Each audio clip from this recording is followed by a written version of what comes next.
Ongi etorri saio berri batera, gaurkoan bi elkarrizketa izango ditugu. Alde batetik, Aimar eta Ainoarekin egongo gara Urlatako txosten antolatzaileak, eta bestetik, Belen Albarezekin egongo gara Harresi jaialdiari buruz hizketan. Baino lehen, goazen betiko edukia ikustera.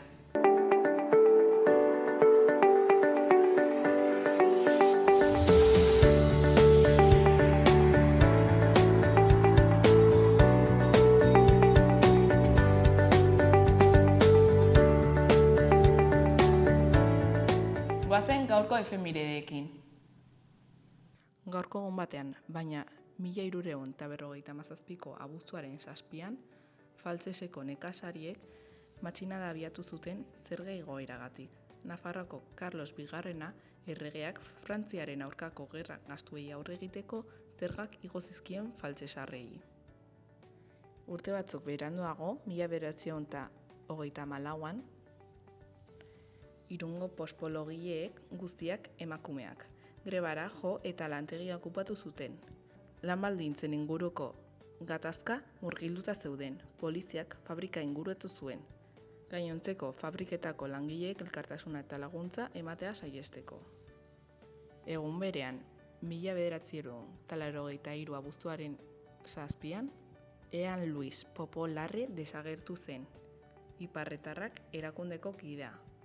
Frantziako poliziarekin landetako Leon herriko baso batean izandako tiroketa baten ostean beste zenbait militarrekin ihesean ari zen. Eta bukatzeko, 2000 urtean, 4 eta kide hil ziren Bilboko Bolueta auzoan. Manipulatzen ari ziren lehergailuak eztanda eginda. Patxi Rementeria, Ekain Ruiz, Zigor Aranbarri eta Urko Gerrikagoitia ziren. Azken 3 23 urtetik berakoak. Etak inoiz jasandako ezbehar handiena izan zen.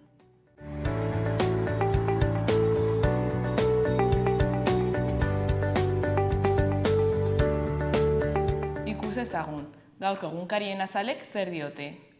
Diario de Noticias egunkarian horrela dio lerroburu nagusiak. Hasi da Bibibum Nafarren erronka, 3181 erretirodun berri ekainera arte. Honen azpian, 1960 eta 1977 artean jaiotako erretiroa dago. Iaz, epe berean, baino 16,1 gehiago. Erretirodun berrien batez beste konbentzioa, ia 1800 eurora iritsi da. Argazki nagusian, suhiltzaile bat sutea itzaltzen. Titularra, enbalatze makina bat, 338 hektarea kiskalatzearen atzean. Ezkerraldean, 3 titular daude, batetik, 7.607 pertsona gidatzeko azterketa egiteko zain. Hauteskolak gainezka daude, eta aztertzaile lanpostuak betetzeko eskatzen dute. Bestalde, bero bolada gaur hasiko da, Nafarroan 40 gradu inguru temperaturak izango dira. Azkenik, Hiroshima armagabetze nuklearra premiatzen du bonbardarketaren 80 urteurrena. Azkenik, 2 albisteak horiz. Lehenengoan, Gorritxoen lehen erakustaldia. Mirandasen aurka irabazi zuen denboraldiko 5. saiakeran. Bestean, bunkerrak. Gazteen eskuetan beran. Voluntarioek frankisten gotorlekuak berreskuratu dituzte. Diario de Navarra egunkarian, honela dio lerroburu nagusiak. Nekazaritza sektorea altxatu eginda gobernu foralaren aurrean bere zereginak debekatzearen aurka. Barneko Kontseilari sailburuak neurria hartu zuen astearteko sute handiaren ostean. Argazkian, Raul García de Haro atzo Mirandesi sartutako 2 goletako bat ospatzen. Titularrean, Osasunak udako garaipen laukitxoa estreinatu du Tafallan. Ezkerren berrietan, batetik, Izarbeibarrako suak 328 hektareak erre zituen, eta haren jatorria paketatzeko makina bat izan zen. Bestetik, PPek eta EAJaren aurka egin du, Antxon Alonsorekin duen harremangatik. Azkenik, 50 eurora arte, ibilgailu elektrikoa kargatu ondoren aparteko denbora. Iruña, irailaren 1ean hasiko da egonaldia kobratzen, berriz kargatu ondoren. Gara egunkarian titularrean, muga zergak 135 igotzearekin mehatxatu egin dio Trumpek eberi. Azkenean planeta osorako ezarri diren muga zergen gaurko aplikazioaren bezperan. Donald Trump AEB-etako presidenteak Europar Batasunaren aurkako andanada bat abiatu zuen. Argazkian arma nuklearrak desegitea eskatu dute Hiroshiman, bombardaketa atomikoaren 80 urteurrena bete zen egunean. Eskuinean, AEB-ek Netanyahuren esku utziz dituzte Gaza okupatzeko planak, heriotza eta gozete gehiagoren erdian. Behan, alde batetik, Nafarroako sutearen osteko neurriei kritika. EHNE eta UAGN sindikatuek Nafarroan sute arriskuagatik laborantza lanak aldi baterako debekatzea kritikatu zuen atzo. Arbitrariotzat eta indarrean dagoen meteoalerta sistematik aldenduta. Bestetik, Esparza koldo kasua dela eta batzordearen aipatua izateagatik haserre. UPN ikerketa batzordeari ospeak entzen saiatzen ari da. Nafarroako parlamentuan lanak abiatu dituen koldo kasua dela eta. Azkenik, editorial atalean, arantzelak dependentziaren ezagutaratzen dute. Bere herrialdean 600.000 inbertitze ditu milioi $. Trump horrela jarraitzen du bere estrategian zigortzaile. Aitzakiatzat, herrialdeak ere menperatu Kanada eta Brasil bezala. Berria, argazki nagusian, perbilbuldan dugu DEM alderdiko diputatua. Eta bere aipuak horrela dio. Badirudi oraingoan, bi aldeek borondate argiagoa eta sendoagoa dutela Kurdistango gatazka bukatzeko. Buldanen arabera, bakea lortzeko bere biziko inportantzia du. Turkiak Abdullah Öcalan PKK-ko buruzagi historiko espetxeratuaren parte hartze bermatzea. Honen azpian, kontzertu bira bat Belaontzian, Euskal Herria eta Galizia lotuta. Jurgi Ekiza eta Pascal Irigoyen musikariak Lapurdiko Baionatik Galiziako Baionara joanen dira. Eta ondoren Zarautzera bueltatu. Bidean kontzertu sorta bat eginda. Ilaren 14an abiatuko dira. Beragoko berrian, Israele Gaza okupatzeko duen plana gaitzeti du nazioarteak. Eskuinaldean, zutabean, udako seria, udaberria arabiarren ondorean, Libia zatitu eta ondatua. Honen azpian, uda pasatzeko harrera familia gehiagoren premia dira Mendebaldeko Saharako haurrak. Duela 3 aste, haietu ziren Hego Euskal Herrira 213 haur Tindufeko errefuxiatuen kanpalekutik iaz, baina 30 gehiago. Azkenik, kontrolpean hartu dute Izarbeibarrako sutea, eta argitu fardo makina batek sortu duela. Bukatzeko, Kurto eta Manterolaren argazkia. Arraunen patrioirik gazteenak. Euskal Herria irratiari dagokionez titular nagusian, Inigo Balbasu hitzaia aipua dugu. Gobernua suteak prebenitzeko etxeko lanak egin gabe iritsi da uda garaira. 2022ko suteen ondorioz, hausnarketa egin zuten LAF sindikatuaren barruan eta bilerak ere egin zituzten Nafarroko Gobernuko departamentuarekin. Baso suteen talde berezia ezinbestekoa da udan sutea gerta ez daitezen. Akordioa erdietsi zen 2022ko abenduaren 22an, baina ez da bideratu. Kritikatu du Inigo Balbasu hitzaiak. Eskuineko berrietan, frankismo garaiko bunkerrak berreskuratzen ari dira 25 gazte beran. Frankismoan eraiki zituzten. Hain zuzen, frankismoaren biktima izan ziren hainbat herritarrek lurraldeen arteko bunker asko. Berako inguruetan. Muga babesteko bunker eta egitura ugari daude. Eta baita hauek eraiki zituztenei ostatu emateko barrakoiak ere. Lan behartuak izan baitziren haiek. Memoria duten eskolak programari esker, 25 gazte ari dira Ibardin mendatearen eta Gartzin mendiko gotorlekuan berreskuratze eta dokumentazio lanak egiten. Behekoan, Sabiroi aldizkaria, 20 urte euskal komikigintza ehuntzen. Gazteengan, irakurzaletasuna bultzatzeko sortu zuen ikastolen elkartean, Sabiroi aldizkaria 2005ean.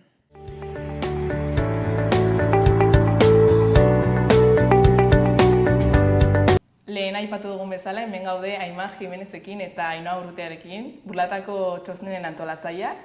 Zer moduz, ongi etorri? Eskerrik asko. Bueno, noiz hasi zineten txosnenen antolakuntza prozesuarekin? Bueno, egia esan ez gara gelditzen. Amaitzen dugu iraian, baina, abuztu amaieran amaitzen dira jaiak, baina gero balorazioa dator, eta balorazioak luzatzen dira normalean, eta balorazioen ostean jasten gara berriz, hurrengo urteko jaiak prestatzen. Jaiak zehazki noiz hasten dira? Abuztuaren 14tik 19 dira Burlatako festa. Beraz, ja oso gutxi falta da, suposatzen dut ja antolatzen ari zarete ja lekua eta bar? Bai, dena lotua daukagu ja. Ze bestela aurrengo astean denez, Eta ze urrats jarraitzen dituzue urtero? Normalean saiatzen gara egitaraua lotzen, lehenengo gauzaz, udalarekin batera egiten dugu lan, eskaintzaren zati bat udalak ematen du eta beste zati bat guk. Orduan lehenengo gauza beti izaten da hori, taldeak lotzea. Da prozesu luzena. Bai.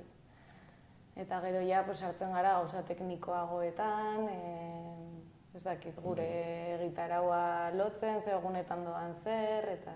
Bai, ze gero bestea da urtero berdin. Txosna jartzearena, dena infrastruktura eta hola, urtero da berdina, asike.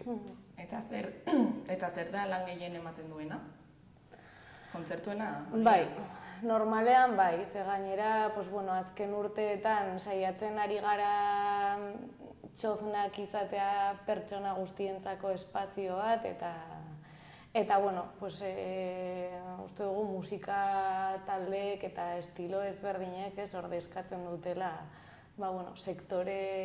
ordezkatzen dituzte sektore ezberdinak eta asko nabaritzen dela sortzen den giroan, ze talde datorren edo ez. Eta orduan saiatzen ari gara horri buelta bat ematen eta kostatzen da. Bai, azkenean zaila da ez erortzea betiko taldeetan edo ezagit. Beti saiatzen gara buelta bat gehiago ematen beste espazio batzuk sortzen eta hori. Programazioarekin hasi baino lehen, nork antolatzen duzue txosnak edo jaiak, ze pertsona zenbat? Eragile ezberdinak gaude, baina ez da eragile ezberdinak elkartzen garela, ez gara txosna batzorde bat, non txosna batzordea den antolatzen duenak, eta hori, zimaz. Egongo gara, ez dakit, 10-12 pertsona batzordean, batzuk dira eragileen ordezkariak, baina, goaz guztiak oroar maila pertsonalean, ze hori ja duela urte batzuk lan egiten dugula batzorde bezala, eta nahi dugu hori guztia txosnen txapelaren pean egitea, eta egia da eragileek ez dutela horrela funtzio zehatzik edo erabakiak hartzerako orduan kontatzen du gehiago pertsona bakoitzak duen ikuspuntua eta iritzia eragileek esan dezaketena. Bai, ez dute paper finko bat edo... Eta harremanak zuen artean ona da? Bai, oso ona. Eta nola banatzen duzue lana? Bakoitzak egiten du zerbait edo denok joaten zarete gauza berarekin? Bai, normalean perfilak egoten dira nahiko markatuak. Orduan, kontzertuetaz antolatzen da taldetxo bat, egitaraua ere normalean sortzen da denen artean. Gero sukaldea beste batzuk, gero bai batek deitzen duela edaria, beste batek txotna, bai banatzen dugula hori pixka bat. Baina, oroar egiten dugu nahiko taldean lan. Bai. Herritarren papera oso garrantzitsua da. Nola sustatzen duzue herritarrek txosnetara joatea edo antolakuntzan ere parte hartzea? Guztia da heldo beretik. Saiatzen ari gara urtero pixkat gehiago zabaltzen eta uste dugu lortzen ari dela, ez? Aurten adibidez, sukaldekoak zeuden hor txandekin, batzuetan kostatzen dela, sukaldeko txandak betetzea, eta okurritu zitzaigun ere Ermita Berriko guraso elkartera hurbiltzea, eta bueno, nahi duguna da, jende ezberdina gutxinaka ukitzen joan, ikusteko ere zer behar dituzten kasu honetan aurrek edo ze eskaintza eman aldugun beste kolektibo edo talde zabalago batzuei. Eta guretzat da ezinbestekoa, jaiak batzordean 10-12 pertsona gaude, baina jendea gabe ez dira, herria gabe ez dira aurrera ateratzen, zer ditugu txanda pila bat betetzeko, eta horri esker ateratzen dira txosnak aurrera. Eta txosnetako puntu morea, urtero egiten duzuen zerbait da, azaldu dezakezu, zer den? Bai, bueno, talde feminista da txosnen parte den eragileetako bat, orduan normalean talde feministak hartzen du protokoloaren ardura bere gain. Gero bai, udaletxetik Gurutze Gorriak jartzen duela puntu morea, nik uste normalean izaten dela egun potenteenetan, aurten 14-15 dela asteburua, baina gero guk beti barran egoten da pertsona bat petomore batekin jakiteko erasoren bat salatu nahi duen norbaitek horri izango duela gertuko pertsona bat badakiena protokolo hori nola aurrera eraman, eta bereziki talde feministatik egunero antolatzen dituzte txanda batzuk behar izatekotan gauza horiek aurrera eramateko. Eta beti jarraitzen zuen protokolo berdina edo aldatu behar izan da? Ez, aldatu behar izaten da urtero, ze urtero ikusten dira hutsuneak eta gauzak aldatzen dira, eta bueno, ulertzen talde feministatik ere eta gure partetik ere horrela ulertzen da. Ulertzen dugu dela berritu behar den zerbait, behar berrietara moldatu behar den zerbait, eta bai, urtero daude gauzak aldatzeko estelako guztia ongi ateratzen. Eta urtengo programazioa nola antolatu duzuek? Kontzertuak, ze kontzertuak egongo dira? Berrikuntzaren bat egongo da? Elkartu ginen, taldetxo bat hitz egiteko ea zeiger egin nahiko genuken eskaintza zabalago bat egiteko, egun bakoitzean musika estiloak ere ez errepikatzeko, baita ere Euskal Herriko musika eta Iruña Herrikoa ere sustatzeko, anitza izateko feminista, aliketan eska gehien, eta hori.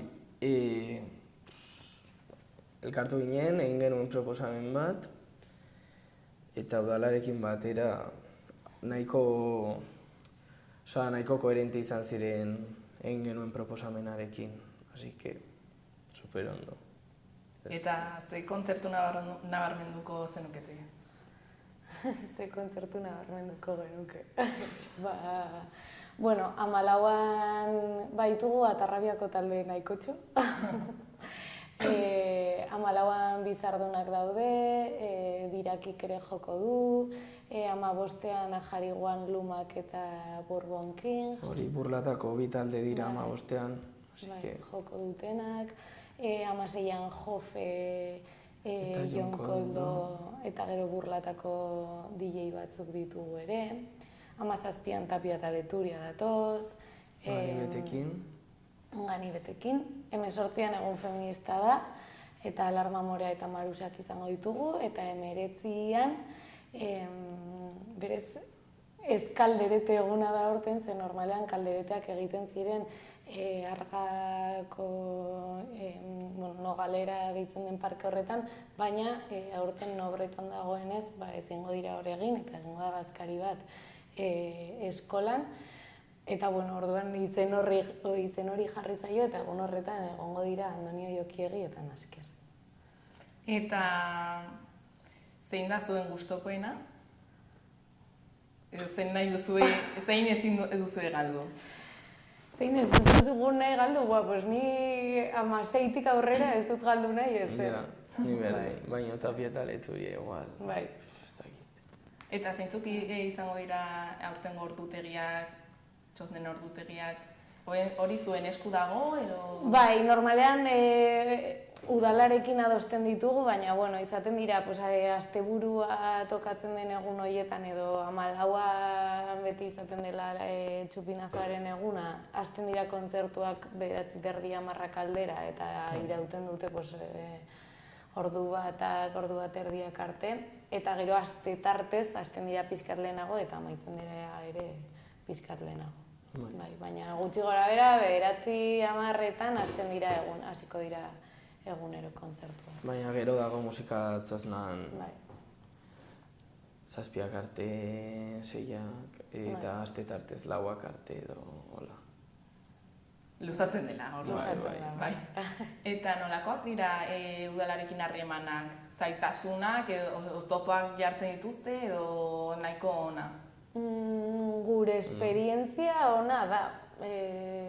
Bai, aurten adibidez joan ginen egin genuen kontzertu eta antolatzen den taldeak egin zuen proposamen bat, eta proposamen hori gutxi gora bera aurrera eraman da 100%. Eta ez bada 100% eraman da, aurrekontuengatik edo talderen batek ezin zuelako, baina oroa... Egun bat izan ezik, beste guztia... Oroar ongi errazten dizkigute nahikotxo gauzak. Gure esperientzia ona da, beste leku batzuetan ez, baina gure esperientzia momentuz ona izaten ari da. Eta badakigu, kontzertuetatik aparte ere nahi duzuela Palestinaren genozidioa aldarrikatu, salaketa egin, zer egingo duzue? Erabaki genuen 13an ez dira jaiak hasten, baina txoznak ja montatuak ditugu egun horietan, eta nahi genuen ere jaietan Palestinaren aldeko aldarriak izatea espazio bat gurean, eta... Jaiak hasi aurretik egitea oroimen bat edo hori ari dela gertatzen eta salatu behar dugula eta... Nahi dugu topa bat egin, kontuan hartzeko gu festetan gauden bitartean, herri palestinarra dagoela sufritzen eta genozidio bat burutzen ari dela ez, eta ez dugula hori ahaztu behar. Eta kontzertuaz aparte, ze beste ekitaldi egingo dituzue? Egun askotan bazkariak daude, 14an beti izaten da etxera nahi ditugu eguna, bazkaria egoten da txoznetan, larun batean izango da 31 eguna dela aurrek urtetik gazteria biltzen duen eguna, hor egingo da rodeo bermuta sareetan zabaldu dena, eta izango dugu pixkat berezi egitearren, beste zerbait berezi egitearren, egongo da zezen mekaniko bat, eta izango dugu bermu girotu bat, parre batzuk botatzeko. Eta hori, eta gero egun feminista izango da ere 18an, egongo da emakumeen bazkaria, arratsaldean kalejiak, baina egia da, eta daukagun hausnarketa bat askotan kostatzen zaigula eskema berdin horietatik ateratzea. Askotan saiatzen gara aurrentzat gauzak egiten, baina espazio hori ere Burlatako parkin bat da, 35 gradu azpian, eguerdiko 12etan ez dago hor eroso inor, ez? Orduan, kostatzen dela, gaude pixkator estankatuak eskematik ateratzeko, baina, saiatzen zarete, ezta? Bai. Buruari eragiten diogu, bai. Eta zer mezu bidali nahi diezue herritarrei? Etortzea, beti errespetuz jokatzen, eta hori, denontzako espazio bat dela, eta denok seguru egoteko espazio bat, eta hori, supergonbidatu daudela denak. Zuk zerbait gehitu nahi zu? Eta azkenik, zergatik uste duzu txoznak ezinbestekoak direla Burlatako jai batzuentzat? Nik uste Burlatako jaietan pentsatuta dela eskaintza handi bat egiten diona herriari, egia da herri erakundeetatik jai herrikoiak aurrera eramaten direla eta espazio ezberdinetan herritarrak diren ekimenak aurrera eramaten direla, baina uste dugu eskaintza handi bat ematen diogula guk ildo horretatik herriari. Behintzat gaueko eskaintza. Bai. Eta garrantzitsua eta polita dela, ze dena eraikitzen da auzolanean, eta saiatzen ari gara espazio zabal bat sortzen herriarentzat, eta uste dugu hortik joan behar dugula. Bueno, animatzen dugu jendea burlatara joatea, ongi pasa, burlatako jaietan, eta ongi izan, mi esker, eskertzeagatik. Eskerrik asko. Aio.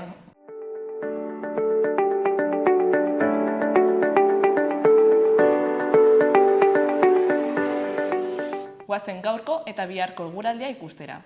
Gaur eguzkiak eta beroak aginduko dute. Zerua hodei gutxirekin edo oskarbi egongo da. Goi hodeien tarte batzuk izan ezik. Haize aldakor eta ahula ibiliko da. Goizean hegoaldekoan nagusituko da barnealdean eta brisa altxatuko da arratsaldean. Temperatura maximoek gora egingo dute. Batez ere hegoaldean, eta Arabako eta Nafarroako leku askotan 35 gradutik gorakoak izango dira. Soilik kostaldean 30 gradutik behera geldituko dira beroenak. Bihar temperatura pixka bat gehiago igoko da. Temperatura maximoak 35 gradutik gorakoak izango dira lurraldean zati handi batean. Kostaldean eta inguruko puntuetan izan ezik. Zerua hodei gutxirekin edo oskarbi egongo da. Eta arratsaldean bero hodei batzuk geratuko dira barnealdeko mendi ingurunetan. Hego-ekialdeko haizeak indar handiago zibiliko da barnealdean, eta brisa altxatuko da kostaldean.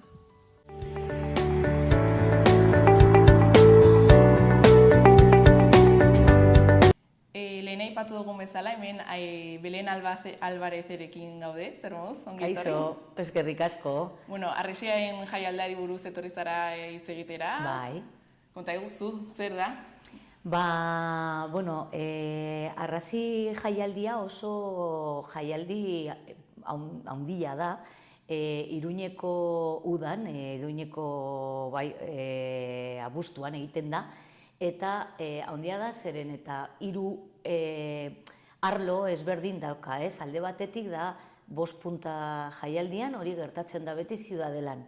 Gero dago baita ere Iruña Ilunabarrean, eta hori ospatzen da Mandramariren plazan ere bai ostiraletan.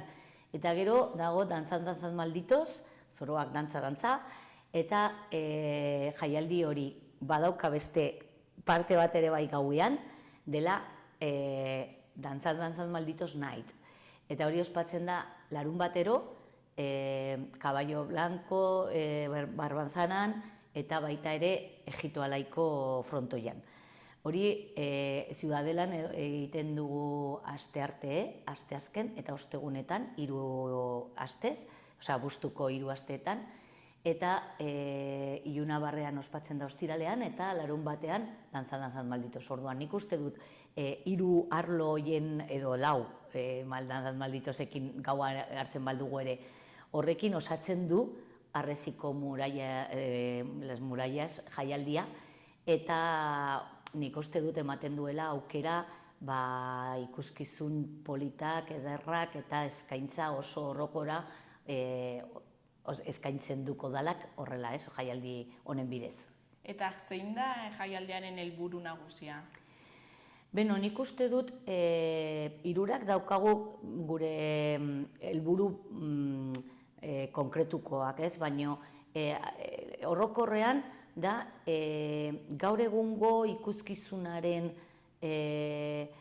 mugimenduarekin lotutak daude eta ikuskizunak jendeari eskaini modu inklusibo batean eta baita ere kalitate honeko kultureko eskaintza egin, eta hori oso importantea ikuslego orokorrari irekita kaleetan egiteko.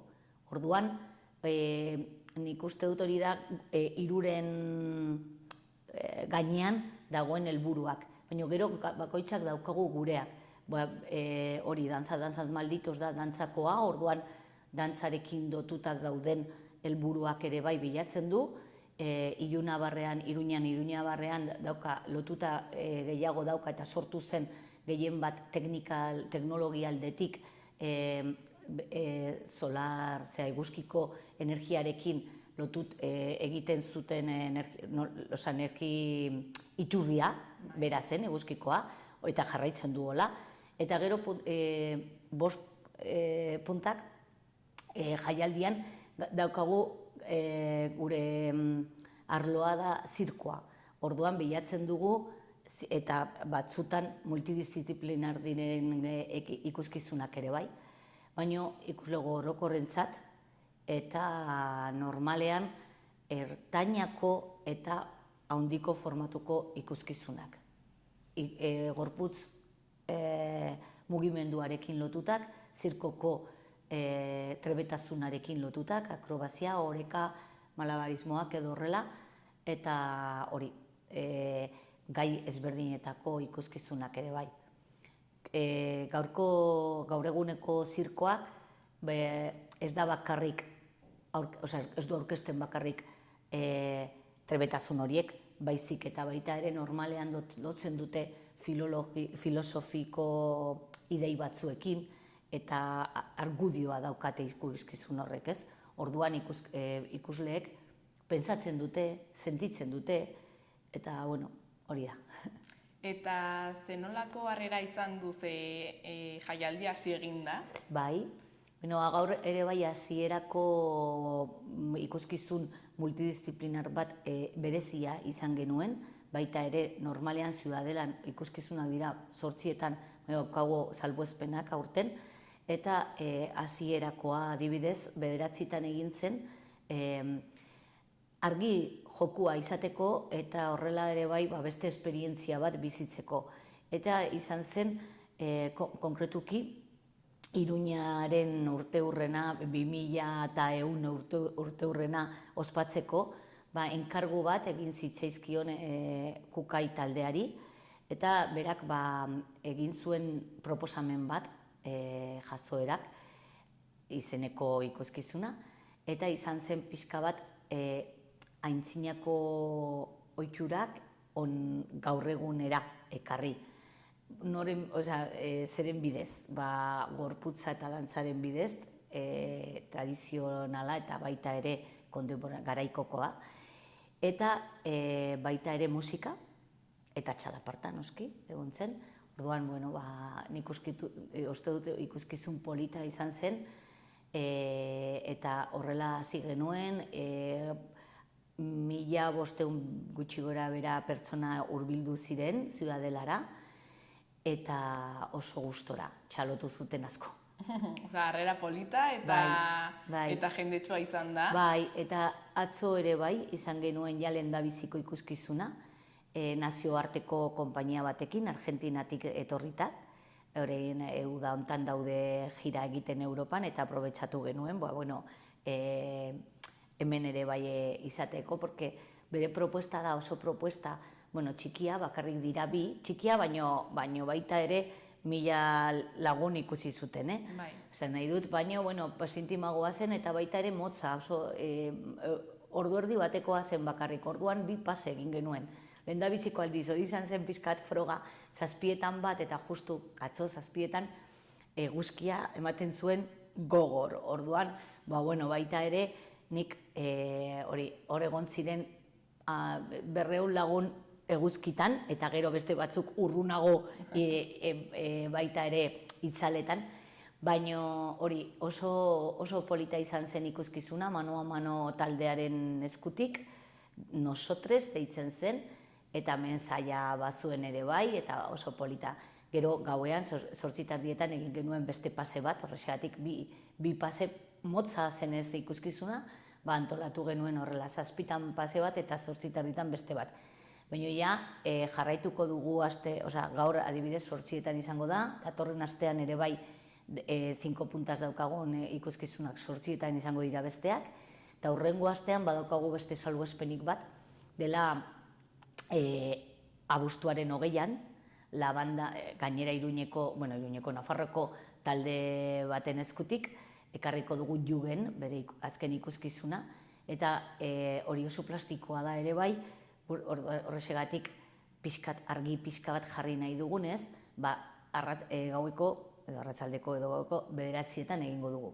Besteak 8etan da, jendeak ongi eta garbi izateko ordua, eta hori. Eta lau ziklo ezberdin daude. Bai. Nola banatzen duzue lana edo antolakuntza? Bueno, erresa da, ziklo bakoitzaren arduradun bat edo artistiko zuzendari bat, eta kasu hontan ni naiz 3 puntakoa, baina Iruña Iluna Barrearen zikloren arduraduna programatzailea zuzendaria da David Baiano, eta Carmen Larrazek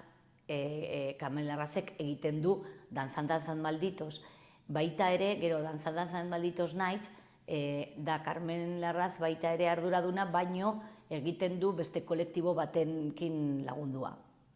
Eta gero, egia dela, gu 3 gaude gure antolakuntzan eta bakoitzaren disiplina edo espezialitateen ekin, baina gero Iruñeko udalaren kultur zailan daukagu kultur tekniko bat eta zuzendaria baita ere gurekin lanean eta infrastruktura guztiak eta denak antolatzen du Iruñeko udalaren Euskal barkatu kultur zaila. Eta ze irizpide jarraitzen dituzue artistak edo ekitaldiak ekartzeko ona? Nik horretaz bakarrik hitz egingo dut nire kasuan, nik azkenean daramat urte asko zirkoa programatzen, zirkoa egiten, zirkoarekin lanean, orduan ezagutzen ditut hainbat konpainia, ez?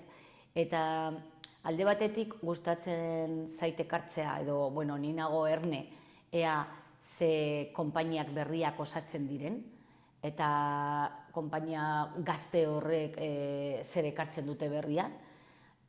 Importantea ikusten dut artistei, gazte hoiei aukera emateko bere ikuskizuna aurkezteko olako jaialdi,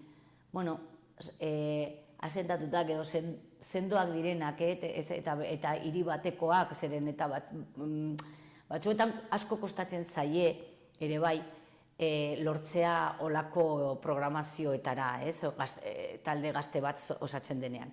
Baina beti daude lotura batzuk, adibidez gaur arratsaldean 8etan Zirkus Punto taldeak etorriko da Murziatik eta aurkeztuko du Somos. Nola ezagutu dut nik ikuskizun hau, beste talde bat arte deitzen zena, orain dela 5 urte gazteak etorri ziren eta ekarri nuen onera, beraien bi partaideak izanen dira ikuskizun horren zuzendariak. Eta orduan horrexegatik esan zuten, bidali informazioa belen eta ez dakiz zer, orduan nik jasotzen ditut informazio hori eta posiblea baldin badaukan ikusten dut guztiak, batzuk agian ez daukat posible orduan bideoren bitartez aukeratzen dugun, baina hori kasu gehien bat gu joaten gara edonora ikustera, gehien bat dauden jaialdietan, antzerki ferietan, edo umorea Azokan Leioan, edo Valladoliden badago beste bat, Iparraldeko nagusi bat, jaialdi handi bat, eta orduan joaten gara propostak ikusteko, adibidez atzokoa, ikusi nuen Valladoliden, eta hola, gutxi gora bera, gehien bat azkenean ahoz pasatzen dira gauzak, eta adibidez baita ere oso konpainia potentea daukagu abuztuaren 14an, ez? Hau dira katalandarrak eta elkartu dira 8 lagun, baino beraiek bakoitzak, badaramete urteak zirkoa egiten, orduan egin dute zirkoa hainbat konpainiekin. Orain, elkartu dira, osatu duten artista formakuntza berria da, baina bakoitzak daukate bere bidea. Eta nik ezagutzen dut bakoitzaren bidea aspaldidanik. Orduan, esaten dut, hauek elkartu direla, aber ze lana aurkezten duten, eta gustatzen zait. Eta hemen, guk asko ekartzen dugu baita ere alde batetik. Oreka bat mantentzeko programazioan, ekarri behar dugun gauzak 2 pertsonakoak egindak, eta baita ere gauza hori gustatzen zaigu trup bat ekartzea. Orduan kasu hontan Tenet abuztuaren 14an ikusi dugu una trup de akrobatas, ez? Eta nola baloratzen duzue publiko ezberdinetako adinak eskaintzea beste ekitaldiak eta bar? Nik, bikain esango nuke.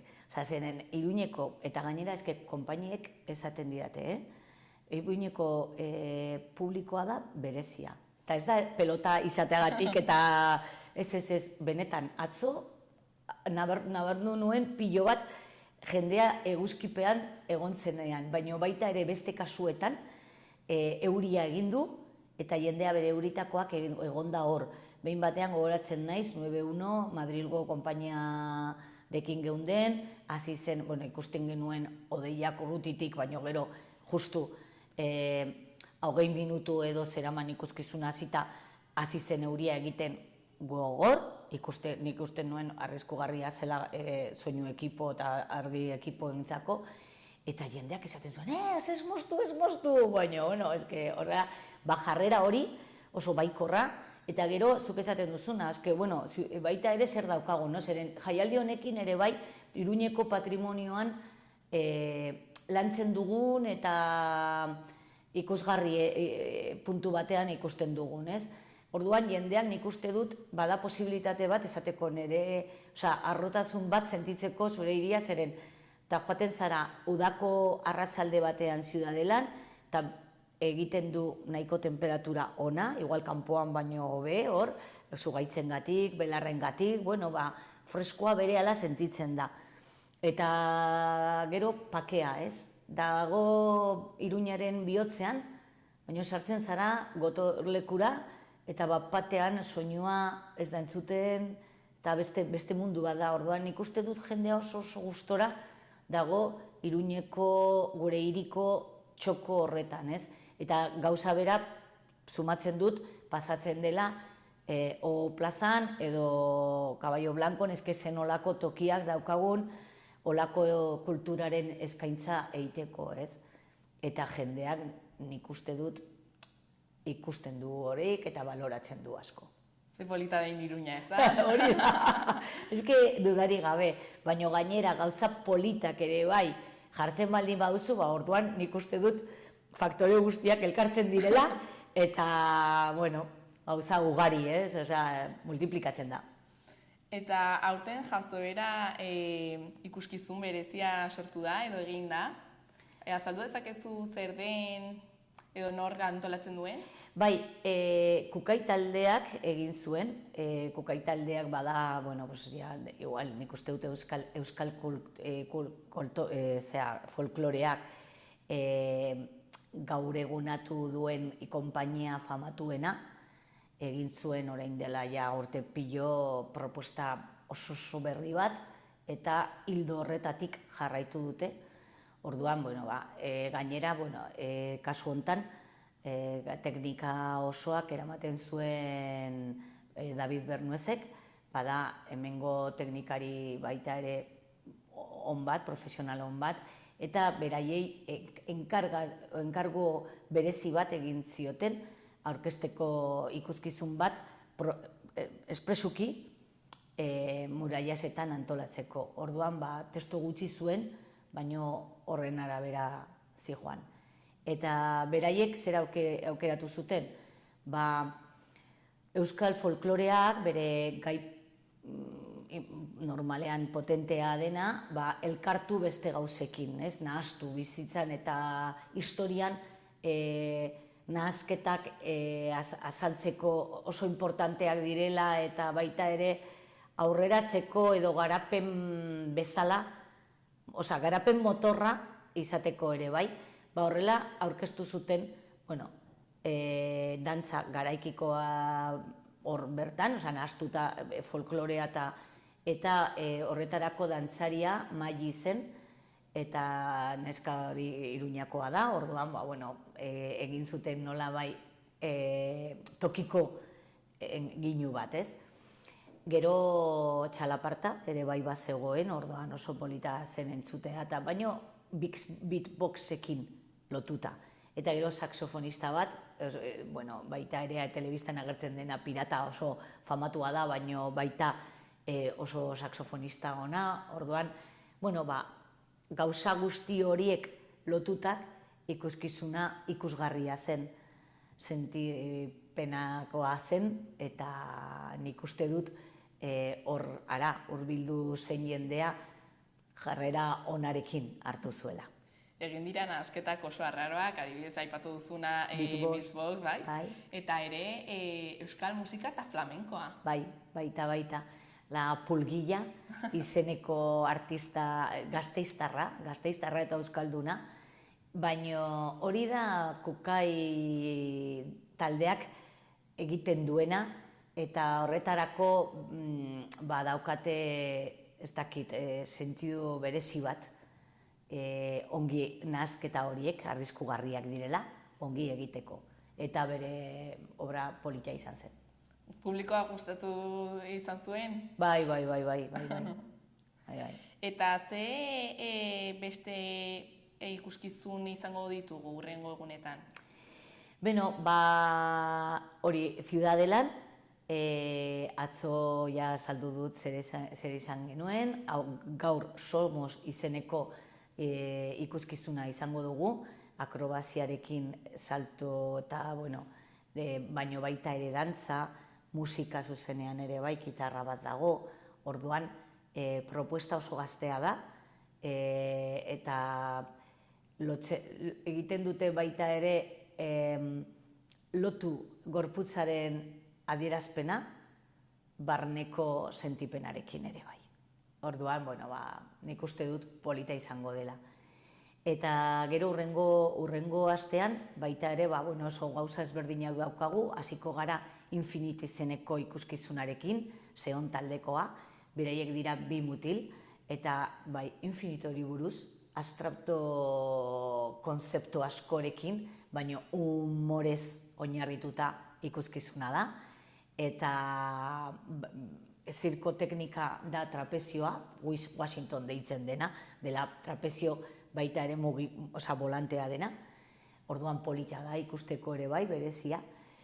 Eta gero hurrengo asteazkenean Bilbotik etorriko da propuesta, oso neska berria, osatu du orainik artista talde hau, eta gehien bat oinarritzen den musikan, ez dago teksturik hemen, kasu honetan, eta bakarrik berak itxasuak egiten du, izaskun, ruedak, egiten du zirkoa, eta gero musika talde batek lotuta edo lagundu da, loratzen ikuskizuna ikusiko dugu.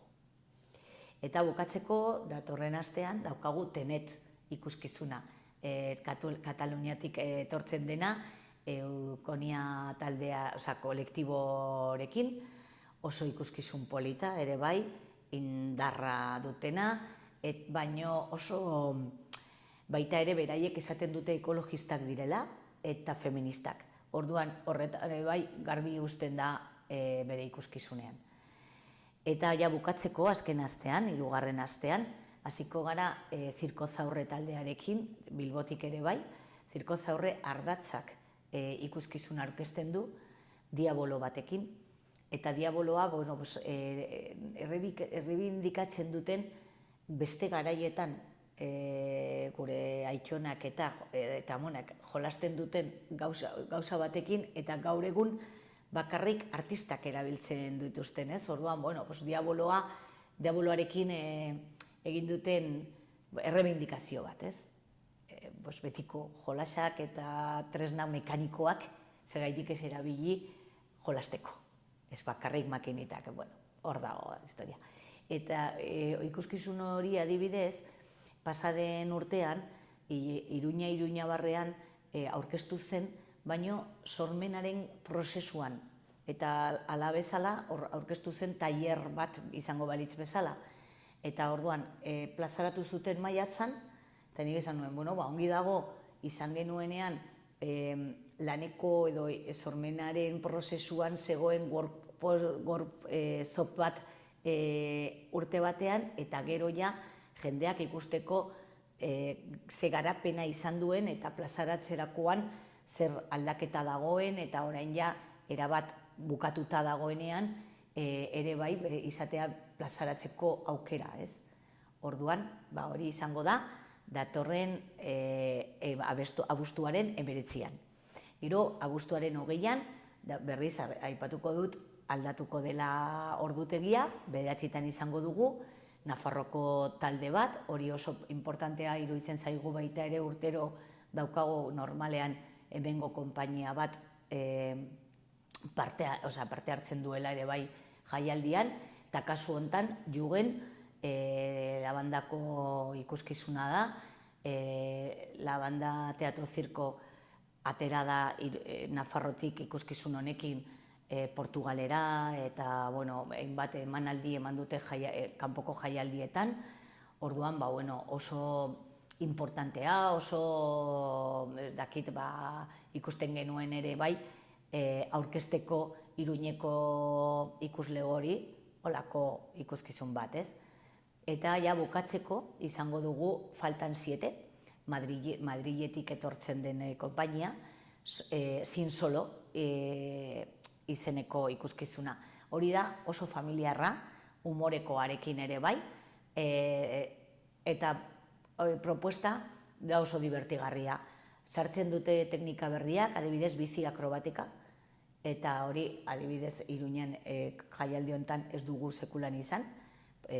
Trapezioak, aereoko tramankulo asko izan ditugu, baina bizi akrobatika ez dugu izan. Orduan beti zerbait berria sartzeko horregatik azken egunean jarri dugu, baina baita 8etan bukatzeko familiarreko ikuskizun batekin.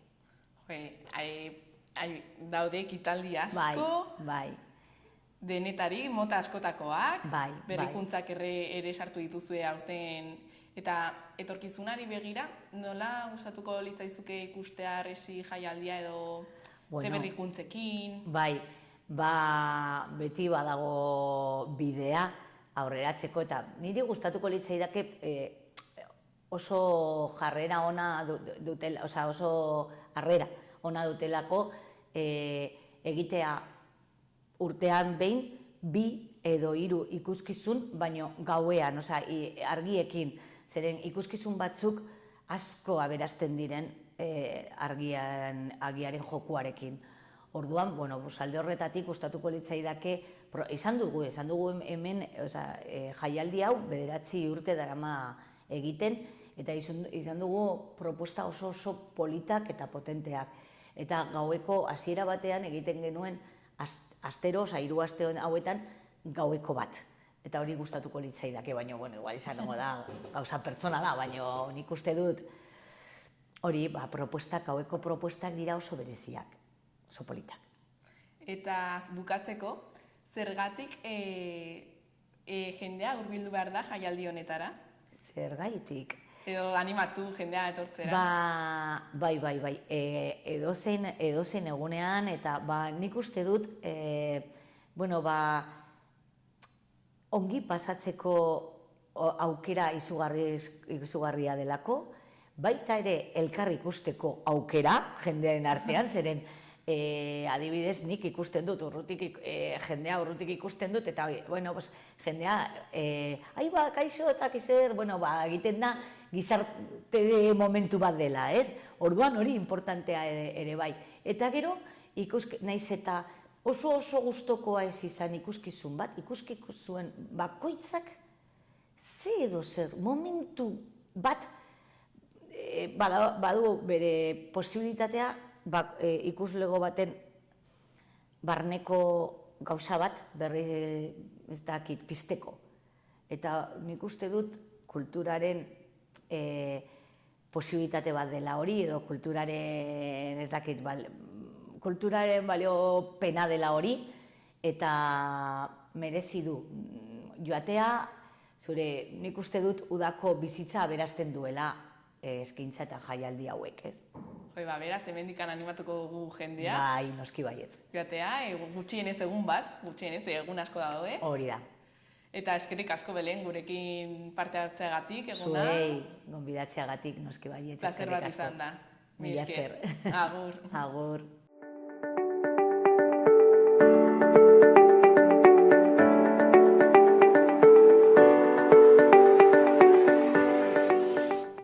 izan da dena, mil esker zuen arretagatik, bihar ikusiko gara elkarrizketa berriekin.